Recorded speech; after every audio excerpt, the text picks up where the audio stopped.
Okay, welcome to the show today. We are joined by Jess Gnad, Dr. Trish Jackson, and we've got Russell Hedrick on the phone as well. So glad you guys could all sit down and do this with us. Oh, it's our pleasure to be here. We're super excited. It'll be fun. Well, good. So you guys have a big event coming up here in a couple of weeks in Pratt, which kind of prompted this podcast and to help get the word out for it. So before we get into your background a little bit, maybe what's coming up and what are you in town gearing up for? Yeah, so we are going to be doing the PrairieFood Forum and Soil Health Workshop on November 15th and 16th right here in Pratt, Kansas, USA. Up at the 4-H building is where it's going to be. Okay. Now, when you start talking soil health and regenerative, and those were all words that I'd never heard before. So give us a little bit of, before we get into that, why don't we get into kind of your background and how it all started? Yeah, that's a great question. So I was actually in Pratt, Kansas for 13 years. My husband was here for 20 years. A lot of you probably know him. He was an agronomist in the area. We had the company Crop Vision Consulting. So yeah, that's kind of how it all started. We had 7 acres south of the lake that we were doing some backyard hobby farming, more like funny farm. And that's where I got kind of my introduction to the soil. You know, we did some great things. Trish and I, we, helped with the Pratt Farmers Market, had some school gardens going. So that was really the beginning of this whole soil health conversation, was just getting our hands dirty and actually making some positive impact into the community. How about yourself, Trish? Well, I ate the soil pill. I don't know or drank the Kool-Aid. How about I drank the soil Kool-Aid when I was in graduate school at KU? And that might sound funny to people because, K-State's where you learn about soil, right, and ag. But I actually learned about soil health by understanding how people impact soils. And when I took that first soils class, I was hooked because I was really impressed with how complex the soil is and how little we know. And so then I also was interested in food systems, which is how really Jess and I got hooked up here in Pratt, and how healthy soils make healthy people and a healthy planet. And so that's the mission. That's the Kool-Aid. Everybody eats, right? So they should care about the soil. How about yourself, Russell? I'm a first-generation farmer here in North Carolina. I will say I'm blessed going into farming that we were too broke to buy tillage equipment and things we didn't need. And I kind of got sent down the journey by a friend of mine, Lee Holcomb, and I didn't even know what soil health or regenerative farming was. We were just planting cover crops back then, trying to stop some farming issues, winter erosion, and got introduced to the right people at the right time. I'd say it was grace, and we've expanded our journey over 10 years, and I've met people like Jessica out in Kansas, and then I met Trish. Actually, I met Trish in Kansas too. It's something about Kansas. But met a lot of great people along this journey. Just almost been farming 10 years now, and it's continually changing and seeing new developments in food markets and biological markets, carbon markets, and all the cool things that technology's letting us do as farmers has been really neat. So when you had the idea of this podcast to help with this event, I started doing a little bit of research just to not sound, too dumb on the topic, and trying to find out about soil health and regenerative farming and things like that. Every article I looked at was different in how they defined regenerative farming. So I couldn't find a clear, concise, how do you define it? Is it definable? Is it more of an idea than a practice? Is it kind of, what would you tell people when you're trying to get the word out on regenerative farming, and a guy like me that says, well, what is it? How do you answer that? You're going right in with the hard question. Well, I figured I better know what I'm talking about before we get going here. I think it's a great question, and you're right. There's not a definition. And Russell, you'll remember, I don't know, what was it, 3 years ago? Do you remember? You know what I'm going to say, don't you? Your post. Yeah. So about 3 years ago, we have this Facebook group that was put up by Michael Thompson, and it's called Kansas, Nebraska Soil Stewardship. So anybody can join that. There's a ton of farmers and ranchers on there, and it's just a place for you to ask questions. So about, 2.5, 3 years ago, I said, what is the definition of regenerative agriculture? And we had like 86 responses, and they were all different. So we had some farmers, it was as simple as freedom, financial freedom. not being tied to, the cropping system that they used to be tied to. But I think ultimately, soil health is the soil's continued capacity to produce life. I mean, that's kind of the gist of it. So when we talk about regenerative agriculture, there's principles that people generally accept, and the practices in which a farmer would use to achieve those principles look different. So in Southwest Kansas, you might do something different as far as a farming practice that's regenerative that a farmer even in Northeast Kansas, it's going to look different. So it's a place-based agricultural system that is focused on the soil, and it's focused on that continual improvement of the soil. So I will now pass the buck to the next person for their definition. For me, That's it's I'm going to let you go last, Russell. I just want to chime in here and say, to me, it's things that heal the land and the people that are interacting with the land. It's activities, it's intent. It's those things that, in the simplest sense, are restoring the function of the land. Russell? I was going to make a comment after Jessica, and now after hearing Jessica and Trish, y'all are like following like Jerry Lee Lewis, the killer here. This is like speaking at a conference after lunchtime.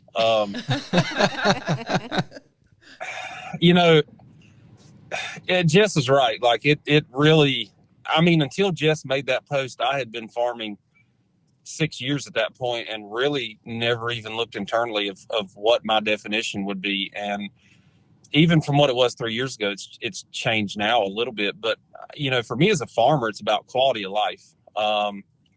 Everything about regenerative agriculture should increase your quality of life as a person. Financial freedom, where if you're utilizing certain soil health practices, you should be able to reduce fuel cost and input cost and fertility cost, seed cost. Looking at, reducing stress on the farm of having to run so hard. I mean, there's not as much, once you get the system built, there's not as much work in the system as running a sprayer every day or, having to go scout quite as often. I mean, we still scout and we still can spray should we need it. But, having that quality time as a farmer, farming takes way more time than anybody imagines. We couldn't even pay ourselves minimum wage and probably come out. A lot of farmers couldn't. It's a lifestyle, but it's all about quality of life for me, that when we're enhancing the soil, we're enhancing our quality of life. That's all interesting, all different. Now, when you have conventions like this that you guys have coming up, where you're out, doing podcasts like this or just media, trying to get more people aware of what you're doing, are there a lot of farmers and people out there that may already be doing it? They just don't know that that's what it's called. And they say, oh yeah, I guess if you want to call what I do is regenerative farming, I've been doing that all along. Oh, totally. We hear that a lot. And I think you're right, because I don't know if we're necessarily adding anything into the system. We're just, regenerative agriculture, we're putting it together in such a way that one-off practices like no-till or cover crops, we're adding in all the principles of regeneration to get this regenerative agriculture. So I would say, yeah, I mean, especially in this area, no-till is pretty common. You see a lot of folks doing that, or reduced tillage. And so, yeah, that's a regenerative practice that is aimed at fulfilling the principles of regenerative agriculture. So, yeah, I'd say that's a pretty fair statement. Now, does transitioning to it or sustaining it, is it a long process, or is it something that someone can say, you know what, next year I'm going to start farming like that? Or is this something that it takes 5 years to gradually, get into the regenerative farming lifestyle? Mr. Hedrick?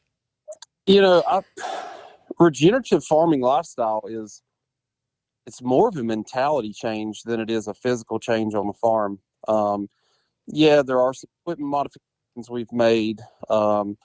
There are, different things that we do on the farm, but it's more about the mindset of trying to understand how we can work with nature versus working against nature.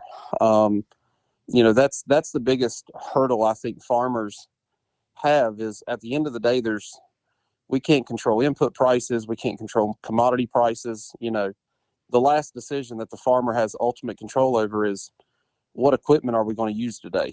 And so immediate effects, yes, there are farms that can go into regenerative practices and see an immediate benefit. It may not be a massive benefit, but it's something that's at least measurable and at least tells you you're going in the right direction. And a lot of times it's having the confidence to jump off that, I would say, conventional mindset cliff to head down the right path. Yeah, and that's one thing that we're going to talk about at the Prairie Food Forum Soil Health Conference is how do you do that? How do you baseline where you're at in your operation right now, and how do you start to make these changes? So we will be talking a lot about the concepts, but we're actually going to be teaching this transition strategy, and we're going to be hearing from folks local and folks that have already kind of been down that path. How do you gauge the success of a convention like that? When you have a convention like you have coming up and you've got a few more planned, how do you walk away from that saying, that was a win, or I'm just getting your word out is always a positive, but do you have people sign up? Or how do you gauge the interest of the crowd? Or I'd imagine it's hard sitting in front of a room of farmers and getting them to change their ways. Yeah, I think that's a fair question. We do poll our audience. Like, we have a survey that goes out, so we kind of know where people are at, and then we make sure that the speakers know about that. But I will tell you, one mind changed is success. And I know Trish is shaking her head, and if we can impact that one mind for their acres, or at least plant the seed of the change idea, then I think we have success. Yeah, Trish, you were shaking your head there. What resonated with you about that? One mind change can, ripple outward, and it can have a huge impact on a community. And so just reaching the one is that pebble in the pond, and it can make such a huge impact. Now, Russell, I watched a podcast or listened to one a couple weeks ago. I can't remember the host of it, so I apologize. But you had talked about a mobile mill that you've created. Tell me a little bit about that. That sounded interesting to me.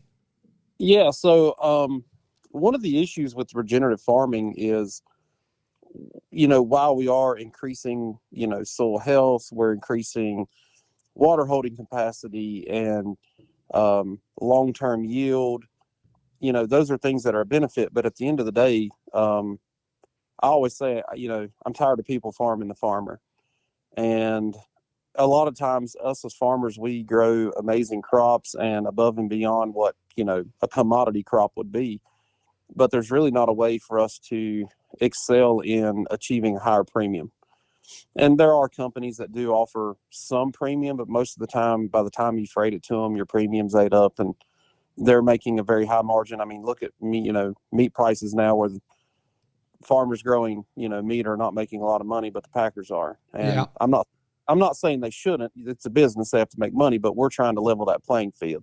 And we decided that instead of trying to build a large milling facility, build one on wheels. I'm pretty good with mechanics. And so I partnered up with Dr. Liz Haney and Sarah Varble. We started putting together a business plan, and I would say in the matter of, 2 to 2.5 months, we developed a business. We have 18 farmers across the entire country, pretty much Texas, north to Nebraska, all the way east through the I-states, all the way down to Georgia. So it's a pretty vast area. And we came up with Regen Mills is the mobile mill that we can grind gluten-free buckwheat, sorghum flour. We can grind, whole white wheat flour. We can do extracted flours. We can do grits and cornmeal. I mean, I think we've got 22 or 24 products that we're going to be able to mill, package, and it's a community effort of farmers. We built one website. We have an e-commerce website that we will be able to have people go on to and actually order products. And, to me, heritage ground, until somebody says differently, out of all our extensive research, nobody has identity preserved literally down to the farmer. And so on the back of our bags, whatever farmer grew that product will actually have their information on there. They can, the customer can go to our website. They can click on that farmer, see their biography. They can put pictures and videos up of their operation and really connect the consumer actually to the farmer that grew their food. And we're not a middleman. The benefit and the cost of the product goes directly to the farmer. Well, when I heard about it and got to looking about it, I'm sorry if I'm jumping around here on topics here, Jess. It almost seemed to me like what you're doing with farming is almost like craft beer. And we've got a beer box sitting in front of us here of a little bit of beer that's made. But, whenever craft beer came out, that's what's neat about craft beer is the story behind it. Who's the brewer? Where was it made? What's the building? Or craft coffee? It's almost like you're introducing the craft world to farming. Is there any accuracy in that statement? Absolutely. And it's kind of funny that you mentioned that, because all these grains, these old heirloom and open pollinated varieties that we're growing make great spirits. Our farm partnered up with Foothills Distillery here in North Carolina back in 2013. We make the first bourbon in North Carolina since Prohibition. We are actually going to be able to produce more grains than we can probably mill in the first couple of years. So we've actually been partnering up with breweries to have a full regenerative beer that we're hoping to have available in the first of the year. Oh, well, that's exciting. Yeah. I'm beer is my background. I'm a bar and restaurant owner.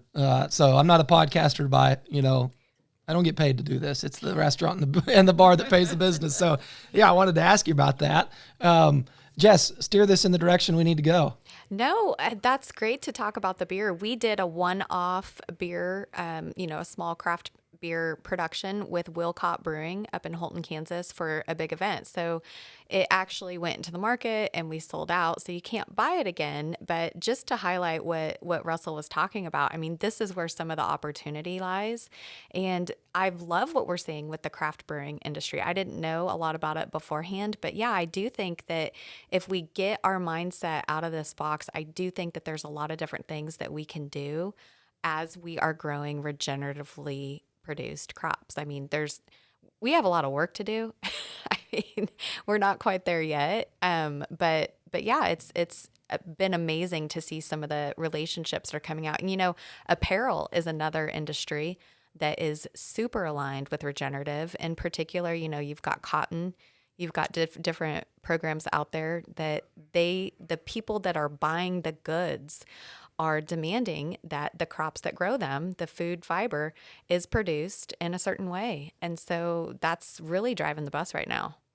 Oh, that's interesting. And it sounds like a lot of opportunities there. Now, on the work side of things, like you mentioned, you handle the, tell us your branch of it, the nonprofit side of things. So Great Plains Regeneration is a nonprofit that was founded by farmers and ranchers. I have the honor to be the executive director of this nonprofit, and we partner with Kansas Alliance for Wetlands and Streams, which they're such an amazing partner, because the outcome you were talking about earlier is at the community level, it's clean water. When we make these changes, every community needs clean water. And when we were in the northeast part of the state, that was one thing that we talked about. When you go into a city, how much does a city pay for clean water? What if at the farm level, we can make some changes and be able to provide that. So Great Plains Regeneration, the way that we execute our mission is threefold: farmer-led education, watershed regeneration, and then this new market development. So it's through our lens of farmer-led education that we hooked up with PrairieFood, and they asked us to help produce this soil health workshop. So that's kind of what we do. Workshops, we do, all sorts of stuff. And that's the big event for the big ribbon cutting. And PrairieFood is a Pratt-based business, which I did not know that. They're a little bit up north here, so a little bit out of the way if you're roaming around here. But tell us a little bit more about PrairieFood and the big ribbon cutting ceremony and what they do. Yeah, so really PrairieFood has actually been in the Pratt area since 2017, and I'll let Trish talk a little bit more about it. And Trish and I were actually sitting at In Cahoots Coffee when we first learned about PrairieFood. And so we knew, I didn't really know a lot about what they did, but so they've been here, they've been working since that time frame, and now is the time to introduce PrairieFood really to the world. And we're doing it out of Pratt, Kansas, USA. I am the director of Regenerative Ag, just to as a linking this whole conversation together of PrairieFood. What we do is we take waste products and transform them into a soil amendment. And so what we're doing right now is taking bovine manure, so cow manure, and distiller's grain from the Pratt ethanol plant, and it goes through our reactor, and which turns it kind of breaks everything down so it's unrecognizable when it comes out the other end, and it makes this amazing liquid carbon. So it's a slurry product that you can put through your sprayer. So if you're a farmer out there listening, you can put it through any of your application equipment, and it gets that carbon into the soil and feeds the soil ecosystem. So this is one of those ways that you can take that step into regenerative ag just right away with, just adding this one thing to what you're doing. Once you get that soil functioning properly, then you get all of the benefits that partnering with nature entails, such as better water holding capacity. Some of the things that Russell was talking about. You get healthier crops. You get more nutrient dense grains and foods coming out of those crops. So PrairieFood's pretty excited because this technology can use any kind of biomass waste, right? Because everything's made out of carbon. And so we think that this can really scale up pretty rapidly so that we can have PrairieFood plants all over the place that are helping heal the land and participating in this regenerative ag movement. Is the one up north here in Pratt currently the only plant operating, or do you have any others set up and running yet? That is our pilot plant, and now that we have the technology pretty well worked out, we have an expansion plan. So our next 2 plants will be in Kansas, and then we'll probably be expanding into Nebraska on up northward. And we're kind of focused on corn country right now because a lot of our trials have had outstanding results with corn. We've seen really good results with other crops too, but that there's really a need, I think, since corn is kind of a nutrient hungry and water hungry crop. It's a place that we can make a really profound impact right now. How many employees does a typical plant employ? That's a wonderful question. So to run a plant, depending on if you're, doing a 24-hour run, you probably need about 10 employees to run a plant. So it's not a huge number, but then all the other jobs that come along with that. So we have people out in the field that work with farmers and helping train them and educate them about regenerative ag. We work with them to kind of meet them where they're at, to help them on their journey. And then we have part of what I do is a lot of the data gathering. So information that helps us understand how PrairieFood's impacting the system and how we can, make slight changes in our practices that have really huge outcomes, and making those calculations how it can impact the farmer's bottom line, such as, how can you reduce your nitrogen input? That would be something a lot of farmers want to hear about right now with the prices going up. Russell could talk a lot more about that. Russell, anything you want to talk on? One of the things I want to talk about the event in Pratt is I think farmers have been led into a system the last 100 years since we started the Farm Bill back in the 1920s. And a lot of times, our policies have not kept up with climate change, with farming practices, even some of the evolution in equipment and grid sampling, even the way that we're farming now, a lot of it doesn't keep up. And at the end of the day, as farmers, we can't rely on anybody else but ourselves to make sure that we're, pushing forward and improving the techniques that we're using. And one of the biggest things for soil health, one of the key principles is animal integration. And a lot of times when we talk to farmers, that's one of their big hangups on the principles is the animal integration part. And that's where me as a farmer that I'm hopeful, and I'm actually going to be trying some PrairieFood. We're our farm and the company we're working with PrairieFood as well to try to, I guess, put some information behind that so farmers can understand, what PrairieFood does, how does it affect the soil, and hopefully it takes up a part of that principle of the animal integration with the process that they're using. So I'm excited to be in Pratt, and we're going to talk on the second day of the workshop. We're going to talk a lot about the nuts and bolts and really the application side of farming and how to really change your farm operation for the better. Well, we're excited to have you down in Pratt, and it's been fun sitting down and talking to you ladies. I don't have a whole lot more of questions that I can think of that are smart enough to ask. So unless there's anything else you guys want to, I would like you to give a rundown kind of on what the day is going to unfold for anybody that wants to come out, or how do they get a hold of you. But if there's some topics that we haven't touched on yet, I'd be more than happy to let you speak about them. Right on. So if you want to get tickets to the event, go to prairiefood.com, or you can go to greatplainsregeneration.org. The quickest way to get there is prairiefood.com. But what we're doing is on Monday, November 15th at 10:30 a.m. in the morning, we're actually going to go up to the Pratt Municipal Airport, and it's at 30412 Runway Boulevard, and that's actually the PrairieFood facility. And the Chamber of Commerce is going to be there, and we're doing a big ribbon cutting. So really, we're introducing PrairieFood to the world. That's exciting. It's going to be really exciting. So from there, you can hop on over to the Pratt 4-H building, and at 1 o'clock, we're going to start the presentations. Day one is we're calling day one the PrairieFood Forum because we're introducing a lot of these concepts. So we're very aware that just like you, there's a lot of folks that are going to be interested in it and maybe haven't heard of it before. So day one is going to start to build the story of PrairieFood. We're going to have Russell talking about his transition of from firefighter to a first-generation farmer. And if you've never Googled Russell Hedrick, I think you should, because he's a very impactful speaker. There's a lot of he's really my go-to guy when people are like, what are you talking about? I have a couple presentations of his that I love, and I just send them. I'm like, here, just listen. Don't hear it from me. As it turns out, nobody really wants to hear it from me. They want to hear it from guys like Russell and Trish.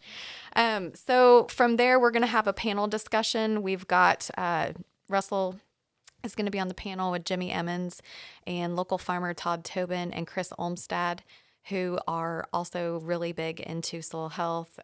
Todd actually farms the acreage that my husband and I manage, so we've been on this journey with him for a long time, and it's been really fantastic. And then we're going to be talking about the markets, and we're going to have some professionals in the food industry that are going to be there and talk to us about this whole topic from their point of view. And then we'll have lots of networking. I think we're going to have a country and music that evening. We'll have some bourbon to sample for folks if they're into sampling bourbon. So you should Bruce come for DeClue, that. you guys. Yeah. Bruce DeClue will be there. Oh, he's great. Yes, he's wonderful. Yeah. So, and then we're going to have like soil demonstrations. NRCS is coming out, and they're actually going to simulate rainfall on different types of soil so that you can see the actual effects. So this is a show me conference. We're going to be not just, preaching it, we're also going to be teaching it and showing you how to do it. So then day two kind of turns into more of a technical workshop. We're going to have Dr. Liz Haney and Lance Gunderson will be added to the list, and we're really going to figure out how to do this. It's going to be pretty good. So we'll start at 8:30 the next morning and then be finished up by about 3 o'clock. Well, that's exciting. Trish, anything you'd like to add to it, or? I think that I'd like to talk a little bit more about that second panel. Can we talk about that? Sure. So this is Wise Up Foods. This is one of the sponsors of our events, and Better Fed Foods, BFF. Both of these organizations are really interested in that story that Russell was talking about, from the soil all the way to the consumer. And so there's going to be more discussion on that if you're interested in that. Everybody eats, right? And that, I said that before. That's why you should care about soil. But you can really hear from these food experts how they are thinking about regenerative ag and how the consumer can vote with their dollar. about what you want to see happening on the farm. So if you care about clean water and clean air and all those sorts of ideas for your kids and yourself, this is a really good conference to come and become more aware of those things. Yeah, and we actually spoke at the Rotary lunch meeting today, and it was amazing. Some of the finance guys, some of the bankers, really interested in this topic because we are talking about profit per acre, right? And I know Russell's going to talk a lot about we need to shift our mindset in what does ROI look like using a regenerative system, and he'll have plenty of examples of how to do that. So it's going to be pretty good. Well, it sounds exciting. It sounds, like a lot of fun, a lot of information. And anybody out there listening or watching the show, don't miss out on it. November 15th and 16th. Sounds like you guys are doing some great work and a lot of work still to do, but sounds like you're plenty capable. So thanks for sitting down with us. Russell, thanks for calling in with us. We appreciate it. Yeah, thank you for having me. I appreciate the time. All right, that's going to do it. Thanks, Cody. You're welcome. Thank you.